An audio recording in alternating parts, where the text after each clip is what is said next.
By the time the CEO's niece opened the file, the entire conference room had already stopped breathing. 32 people were watching the screen. 2 vice presidents were whispering into their phones. And the CEO, who had smiled when they walked me out of the building, was now staring at a frozen dashboard that controlled a $68 million hospital contract. His niece clicked the file again. Nothing moved. Then a red warning box appeared in the center of the screen. Access denied. Master Logic missing contact. Original author, Viola Carter. Nobody said my name at first. They just looked at the screen like it had accused the whole room. And that was the funny part. They had spent 3 weeks pretending I was replaceable, but the file remembered who built it. My name is Viola Carter, and before Hargrove Analytics learned the cost of replacing me with a last name, I was the quiet woman in the back office who kept their biggest clients from walking out the front door. Hargrove Analytics was based in Atlanta, Georgia, on the 26th floor of a glass building that looked more honest from the outside than it ever felt from the inside. We handled data systems for healthcare groups, insurance networks, and corporate logistics companies. Our job was simple on paper. Take messy operations, clean the data, build reporting systems, and help executives make decisions before money started bleeding. In reality, most of my job was saving people from expensive mistakes they were too proud to admit they had made. I was a senior data operations specialist. That title sounds boring until you understand what it meant. When a hospital billing feed broke at 2:13 a.m., I was the one finding the error. When a client's monthly report showed losses that did not make sense, I was the one tracing the wrong formula. When executives wanted a clean dashboard with no idea how dirty the data was underneath, I was the one building the bridge between what they wanted to see and what was actually true. I was not flashy. I did not walk around with a headset, a loud laugh, and a calendar full of strategy syncs. I worked quietly. Too quietly, probably. That was one of my flaws. I believed good work would speak for itself. I believed that if I made myself useful enough, people would respect me enough. That belief cost me years. Because in corporate America, good work does speak, but sometimes the wrong person grabs the microphone. The biggest project I ever built at Hargrove was called the Meridian Recovery Model. Meridian Health Alliance was one of our largest clients, a hospital network with facilities across Georgia, Florida, Alabama, and Tennessee. They had patient billing delays, supply chain mismatches, staffing waste, and insurance reconciliation issues that were costing them millions every quarter. Hargrove had promised Meridian a system that could identify financial leaks in real time. The sales team sold the dream. The executives shook hands. The client signed. Then everybody turned around and looked for someone who could actually build it. That someone was me. For 8 months, I lived inside that model. I built the data pipeline. I mapped the billing codes. I corrected the broken vendor feeds. I created the exception logic that separated real losses from reporting noise. I built the executive dashboard, the automated alerts, and the audit trail that made every number traceable. And because hospital data is never clean, I created a hidden support layer inside the file. Not hidden like a trap. Hidden like a foundation. It was a master logic sheet that connected all the formulas, assumptions, client mappings, and recovery rules. Without it, the dashboard looked pretty but had no brain. My manager, Brent Calloway, used to call it Viola's engine. He said it with pride in the beginning. "Viola, I don't know how you do it," he said one night, standing over my desk with a paper cup of coffee in his hand. "You see patterns the rest of us miss." That was before he realized patterns could be stolen. Brent was the kind of manager who made every compliment sound like a loan. He praised you in private, then spent your value in public. Still, for a while, I believed we had a decent working relationship. He gave me space. I gave him results. He defended my timelines in meetings. I saved his promises from collapsing. That was our bond. Not friendship exactly. More like a professional agreement built on mutual need. He needed someone who could make him look competent. I needed someone above me who would not interrupt the work.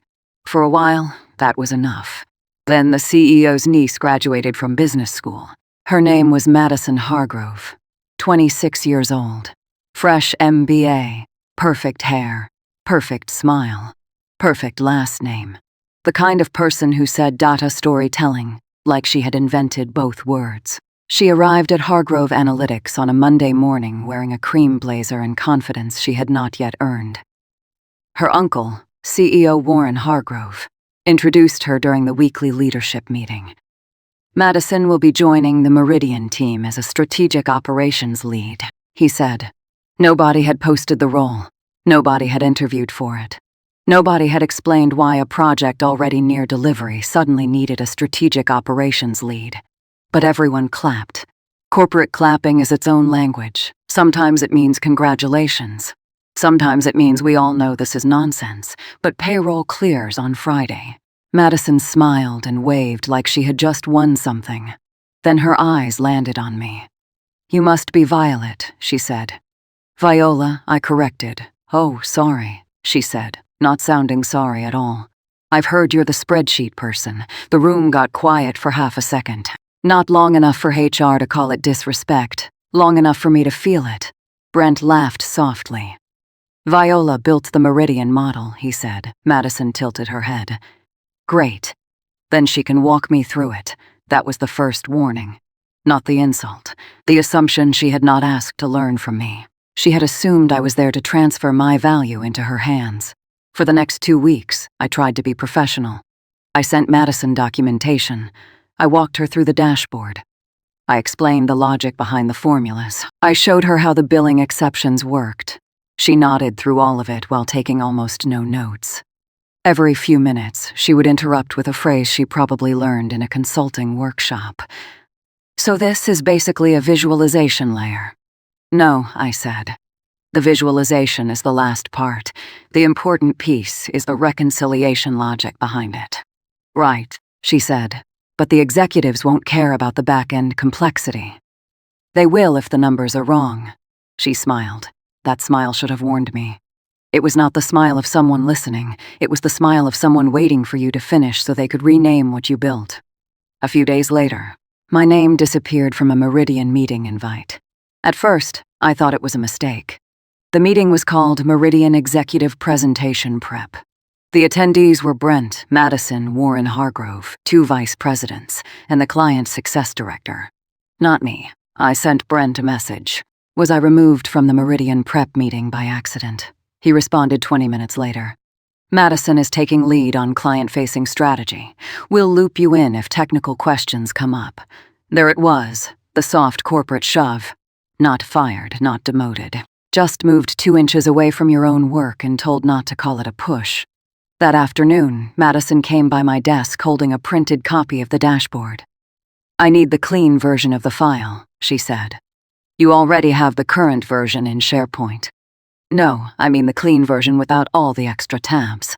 The extra tabs are what make the file work." She laughed lightly. "Right, but they make it look messy. Uncle Warren wants a polished executive version." I looked at her for a moment. "Madison, the tabs you're calling messy are the audit trail.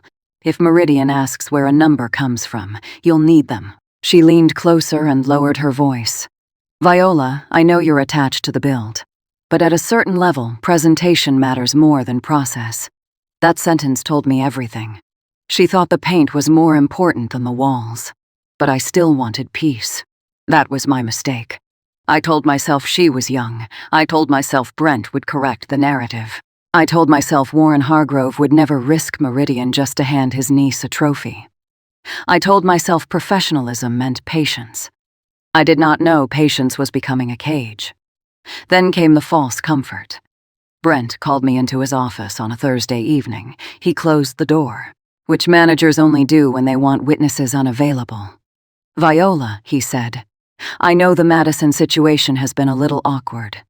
"A little," I said. He sighed like he was carrying a burden he had personally ordered. "Look, Warren wants her exposed to high-level client work. But everyone knows the model is yours. Nobody is trying to erase that." I wanted to believe him. That was the dangerous part. He said exactly what I needed to hear. Then he added, "Just help her succeed on the presentation. After Meridian renews, I'll make sure your contribution is recognition. The cheapest currency in any office. They pay it late, spend it fast, and print more whenever someone asks for money." Still, I nodded. Because part of me was tired. Part of me wanted this project done. Part of me still believed adults in expensive conference rooms eventually did the right thing. The next negative turn came 3 days later. Madison sent a department. Wide email. Subject line: Meridian Recovery Model, Final Executive Build. In the email she wrote, "After weeks of refining the Meridian Recovery Model, I'm excited to share the final executive version my team and I developed for tomorrow's client review. My team and I, not Viola, not data operations, not the original build. My team and I, attached was a polished version of my dashboard with the support tabs hidden, my notes removed, and the file properties changed. The author name now said, Madison Hargrove. I stared at it for a long time. There are moments when anger does not arrive as fire. Sometimes it arrives as temperature leaving the room. My hands went cold. I opened the file. She had deleted my instruction sheet, removed the documentation, hidden the audit logs, flattened several formulas, changed labels she did not understand, and then, because arrogance is often just ignorance wearing perfume, she renamed the master logic connection. The dashboard still looked functional, but underneath it was already bleeding.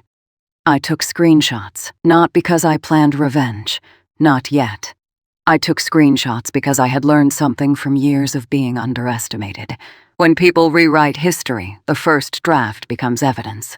The public humiliation happened the next morning. Meridian's executive review was held in Hargrove's largest conference room. Glass walls, long walnut table, big screen at the front. Meridian sent 6 people, including their CFO, Linda Shaw, and their operations director, Marcus Bell. I was not invited, but Brent messaged me at 8:07, need you nearby in case questions come up. Don't join unless asked. Nearby, like a fire extinguisher. Important only when something burns. I sat at my desk with the meeting room visible through the glass. Madison stood at the front with a wireless clicker.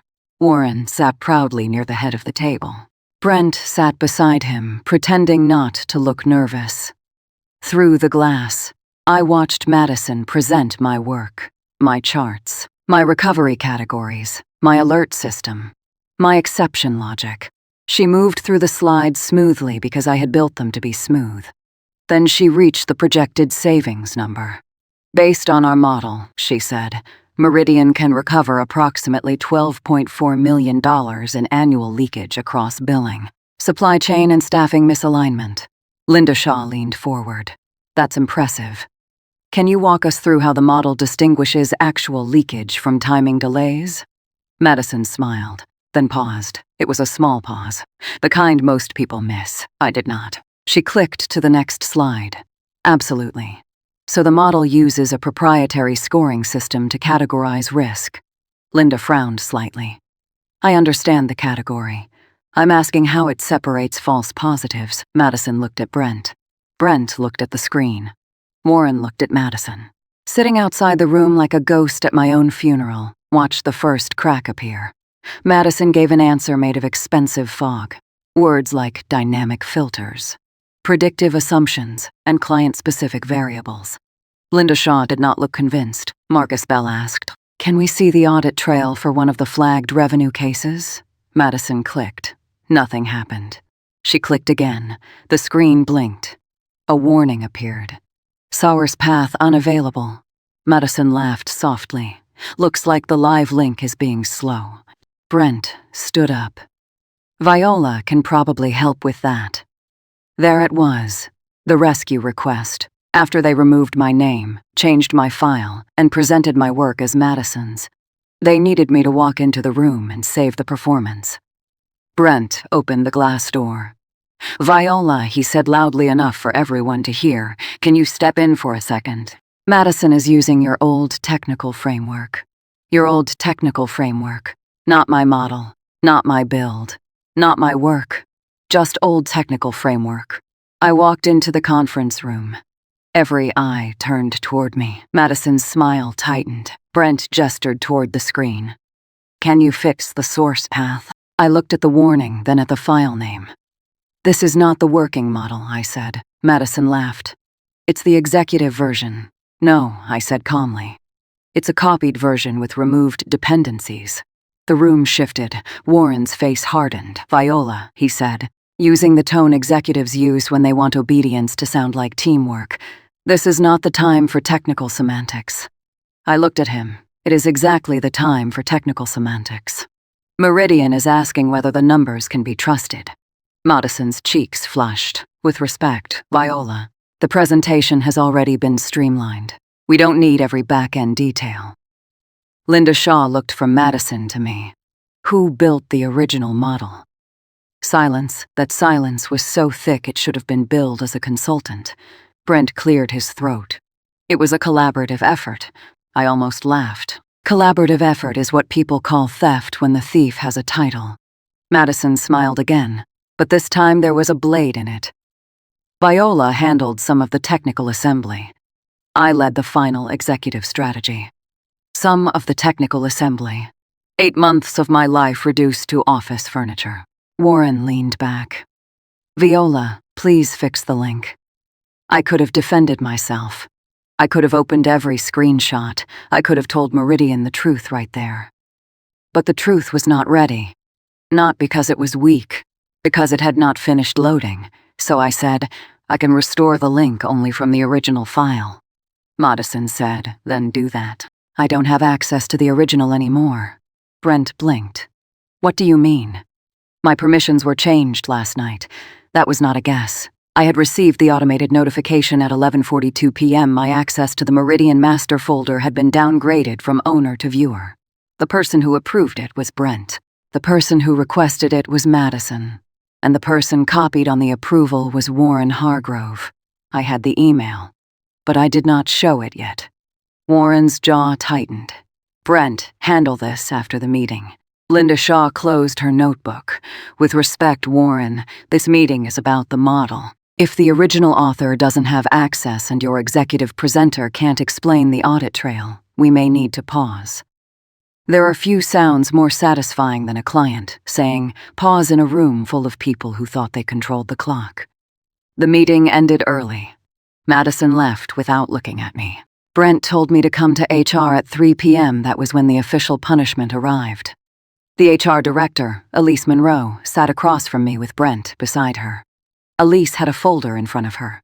Folders in HR are never good news. Viola, she said, we want to discuss today's incident. Incident, I repeated. Your comments during a client presentation were perceived as disruptive and undermining. I looked at Brent. He did not meet my eyes. Elise continued. We appreciate your technical contributions. However, leadership has concerns about collaboration, communication style, and resistance to strategic direction.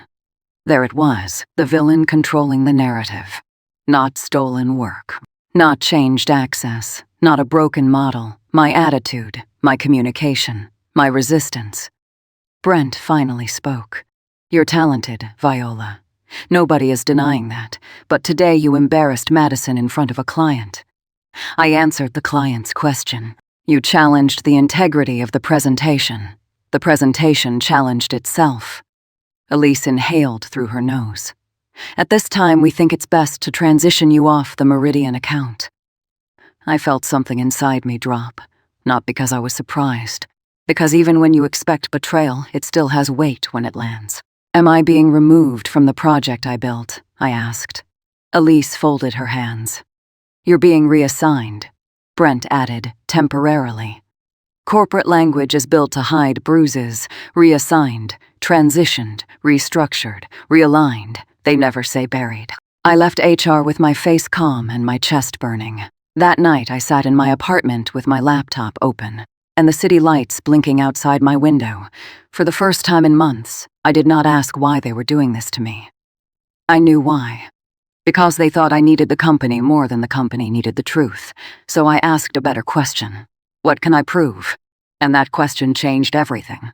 I started with the files. Before my access was downgraded, I had backed up my working notes in a personal archive. Not client data, not confidential patient information, but my own documentation. Timestamps, build logs, formula maps, and version histories. I had learned to do that after my first corporate job, when a director deleted a shared folder and called it miscommunication. This time, I had receipts. I had the original SharePoint version history showing the model created under my account. I had 8 months of commit logs. I had Slack messages from Brent calling it Viola's engine. I had emails from Meridian asking me direct technical questions. I had meeting notes where Madison was listed as observer. I had the access change notification. I had screenshots of Madison's department, wide email claiming development credit. I had metadata from the copied file showing it was created from my original workbook. And I had one thing nobody knew existed. The master logic sheet had a protection layer. Not to sabotage anyone, to prevent accidental corruption. If someone copied the dashboard without the correct dependencies, the model would run in presentation mode for a limited time, but any attempt to refresh live data, export audit trails, or open the recovery engine would require original author verification. That was the warning box they saw later. A locked door is not a trap when the house belongs to you. The subplot came through a woman named Denise Porter. Denise worked in client success and had been at Hargrove for 11 years. She was the kind of employee executives ignored because she did not perform importance. But Denise knew where every body was buried because she had booked the meetings where they buried them. She called me the next morning. "Are you alone?" she asked. "Yes, I shouldn't be saying this." "Then say it carefully." She exhaled. "Madison has a separate Meridian meeting Friday. Warren wants her to present a fixed version without you." I closed my eyes. Of course he did. Who's attending? Meridian CFO. Operations Director Warren Brent. Madison Legal might be on standby. Denise lowered her voice, because Meridian asked who owns the model. That was the first positive swing the client had noticed. Then came the negative, Denise continued. But Brent is preparing a memo saying your role was limited to technical implementation under his supervision. I smiled without humor. They're documenting the lie. Yes, Denise said. And Viola. Yea, they're planning to terminate you after the renewal is secured. There it was, the full shape of it. Steal the model, reassign the builder, secure the contract, fire the evidence. I thanked Denise and asked why she was helping me. She was quiet for a few seconds. Because 3 years ago, Brent did the same thing to a man named Aaron Lee. Aaron trained half this department. They pushed him out and called him difficult. I didn't say anything then. Her voice cracked slightly. The subplot had entered the main road. Denise forwarded me a calendar screenshot. Then she sent something even better. A draft of Brent's memo. In it, Brent wrote that Madison Hargrove had led the Meridian recovery model from conceptual refinement through executive readiness. He described me as support personnel. Support personnel. I stared at those words until they stopped hurting and started helping. Because arrogance always leaves fingerprints. On Thursday afternoon, Brent called me into his office again. This time, he did not offer coffee. "We're going to need a full handoff document by end of day," he said. "For Meridian. For all your current builds." "All?" He nodded. "Leadership wants redundancy." Redundancy, another beautiful corporate word. It means we want what you know before we remove why we need you. I looked at him. "Do you want the handoff for the model Madison developed or the technical assembly I supported?" "Viola, don't do that." "Do what?" "Make this personal." I almost admired the sentence. People make your work personal when they steal it. Then accuse you of being emotional when you object. I said, "I'll prepare a professional handoff." He looked relieved. That was his mistake. He thought compliance meant surrender. But silence was just where I kept the evidence. My handoff was clean, factual, and very boring. Boring is powerful when legal people read it. I listed every component of the Meridian recovery model: creation date, purpose, owner, dependencies, known risks, required permissions, source logic, client-specific configuration. I did not insult Madison. I did not accuse Brent. I did not write one emotional sentence. I simply documented the truth so plainly it could not be mistaken for revenge. Then I sent it to Brent, Elise from HR, Denise from Client Success, and myself. But I did not send the important email yet. Friday came.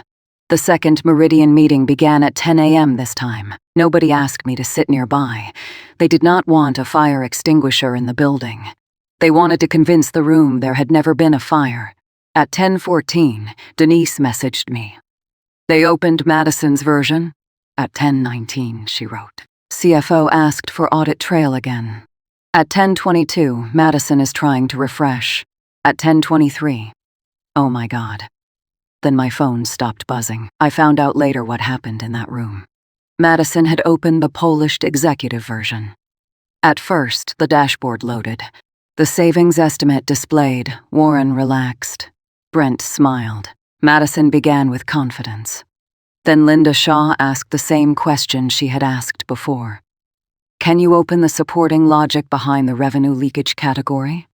Madison clicked the hidden recovery engine. The file froze. She clicked again. The red warning box appeared. Access denied. Master logic missing. Contact original author, Viola Carter. 32 people saw it. Not because I exposed them. Because they opened the door they had no key for. Warren demanded. Brent tried to log in. Same message. Madison said it must be a technical glitch. Marcus Bell from Meridian asked, why is Viola Carter listed as original author if Madison led the model? No answer. Linda Shaw asked, where is Viola? No answer. Then Madison overplayed her hand. She said, Viola must have locked us out intentionally. That sentence was the trapdoor. Because accusing someone of sabotage in front of a client is not office politics anymore. It is a serious claim. And serious claims require serious proof. At 10:31 a.m., my phone rang. It was Warren Hargrove. I let it ring twice before answering. Viola, he said sharply. We need you in conference room A immediately. I'm working on my reassigned accounts. This is urgent. What seems to be the issue? He hated that question. I could hear it in his breathing. The Meridian model is not opening correctly. Madison's model. Silence. Then he said, the model. I said, I'll come up. When I entered conference room A, the energy was different from Tuesday. On Tuesday, I was called in as support. On Friday, I walked in as the missing password to everyone's lie. Madison stood near the screen, pale and furious. Brent sat with his hands folded too tightly. Warren looked like a man trying to remain expensive while panic made him cheap. Linda Shaw turned toward me. Miss Carter, thank you for joining. We need clarity on authorship and functionality. I nodded. Of course, Warren cut in. First, can you unlock the file? I looked at the screen. His eyes narrowed. What do you mean? No. I mean I cannot unlock a copied file with missing dependencies and altered permissions. Madison stepped forward. This is ridiculous. You built in a lockout. I turned to her. I built in dependency protection so the client would not make financial decisions from a corrupted copy. Linda Shaw looked at me. Can you prove that? There it was. The moment, small action, massive consequence. I did not raise my voice. I did not give a speech. I opened my laptop, connected it to the screen, and said, yes. The first thing I showed was the original version history, created by Viola Carter. 8 months earlier, modified hundreds of times under my account. Then I showed the Slack message from Brent. Viola, your engine saved the Meridian forecast. Need you to walk Madison through it. Then the email from Madison. Can you send me the clean version without all the extra tabs? Then my response. The extra tabs are required for auditability and model integrity. Then the access change notification, requested by Madison Hargrove. Approved by Brent Calloway. Copied to Warren Hargrove. Then the department-wide email where Madison claimed the model as her own. Then Brent's draft memo calling me support personnel. The room got quieter with every receipt. That is the beautiful thing about evidence. It does not need volume. It carries its own echo. Madison tried to interrupt. That's taken out of context. I clicked to the next slide, a side-by. Side comparison of my original file and Madison's copied version. Samey formulas. Samey naming structure. Samey hidden dependency references. Samey comments I had written months earlier. except my name had been removed from the visible documentation. Linda Shaw leaned forward. Miss Hargrove, did you remove Miss Carter's documentation? Madison opened her mouth, closed it. Brent jumped in. We streamlined the client-facing version. I clicked again. This time, the screen showed the risk note from my handoff document. Removing audit tabs or source dependencies may break recovery validation and produce unsupported results. I had sent it the day before. To Brent. To client, success. Time stamped received, ignored, Warren said. Viola, this internal documentation should not have been brought into a client. Linda Shaw interrupted him. I asked for proof. Warren went silent. That was when Marcus Bell asked the question that broke the room. Miss Carter, can the original model be restored? Yes, I said, but only with proper access, correct dependencies, and client approval to validate the build from the original source. Linda looked at Warren. Then why was she removed? Nobody moved. Nobody even pretended. Because once the receipts speak, liars become bad translators. Madison's voice shook. I didn't know the technical pieces were that sensitive. I looked at her. You did know. I told you in writing. Then I clicked one last time. Her reply appeared on the screen. Understood. Send the clean version anyway. Executives don't need the messy parts. The messy parts. That phrase sat in the room like a body. Linda Shaw closed her folder. Meridian will be pausing renewal discussions until Hargrove provides a full account review, including authorship, governance, and data integrity practices. Warren's face changed, not dramatically, just enough. The kind of change that happens when a man realizes the floor under him was rented. Linda, he said, I assure you. She stood. I'm sure you'll put your assurance in writing. That was the public reversal. The same conference room where they had reduced me to support became the room where the client asked them why support knew more than leadership. After Meridian left, nobody spoke for several seconds. Then Warren turned to Madison. Leave the room. Her eyes widened. Uncle Warren, now she left. Not crying. Not yet. Just stunned. People like Madison are rarely shocked by consequences. They are shocked by consequences arriving for them. Brent remained seated. His tie looked too tight. Warren turned to him next. Did you approve the access change? Brent swallowed. Yes, but based on project transition, did you review the model risk before presenting? I relied on Madison's. Did you prepare a memo minimizing Viola's role? Brent looked at me for the first time. There was no apology in his eyes, only calculation. That is when I understood something. Some people are sorry they hurt you. Others are only sorry the room found out. Warren looked at Elise from HR, who had joined quietly during the second half. Elise, start an internal review. Suddenly very serious now that power had changed direction. Then Warren looked at me. Viola, can you restore the Meridian model? I closed my laptop. Yes. His shoulders relaxed, but not under the current reporting structure. He blinked. What does that mean? It means I will not report to Brent on Meridian. I will not hand off my work to Madison. I will not allow my authorship to be misrepresented, and I want Meridian present for the validation process. The room froze again. Warren was not used to employees giving terms, but he was also not used to $68 million contracts pausing before lunch. I'll consider that, he said. No, I said calmly. You'll decide before I touch the file.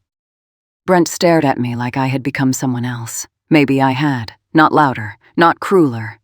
Just clearer. For years, I thought being professional meant making other people comfortable with my competence. That day, I learned professionalism also means refusing to make theft convenient. By Monday, everything had changed. Brent was placed on administrative leave pending review. Madison was removed from the Meridian account and reassigned to internal strategic development, which in corporate language means a padded room for relatives who embarrass the family brand. Hantar sent me a formal correction letter acknowledging my authorship of the Meridian recovery model. Meridian requested that I lead the technical validation directly. Warren approved a new role for me, Director of Data Integrity and Recovery Systems. A title I had not asked for. A salary adjustment I absolutely accepted. And a reporting line that skipped Brent's entire department.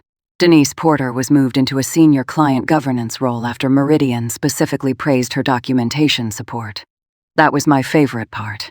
Because revenge that only lifts you is survival. Revenge that lifts the people who told the truth is justice. The validation meeting happened 1 week later.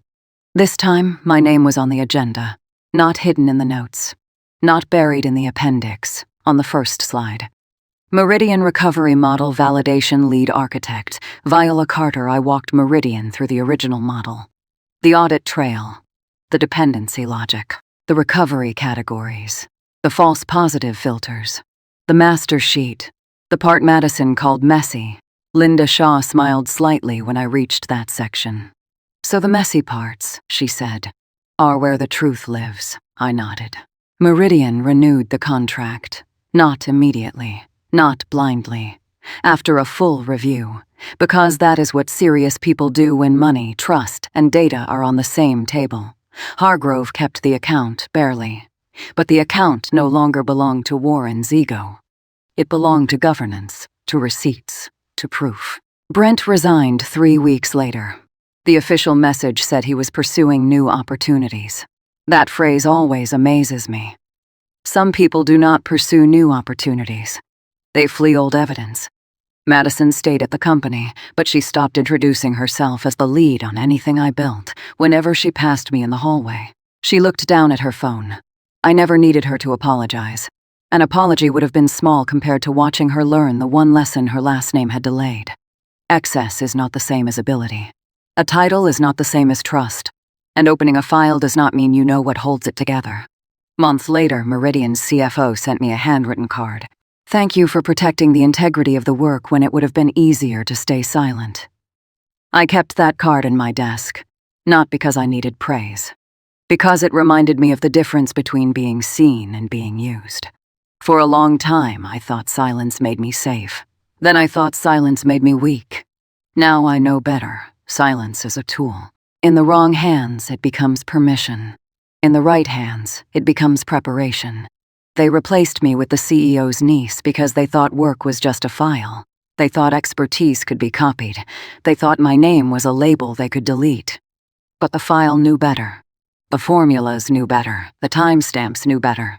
And when the room finally asked who built the thing everyone was trying to claim, I did not have to shout. I just opened the original, because they thought replacing me would erase me, but the truth had version history.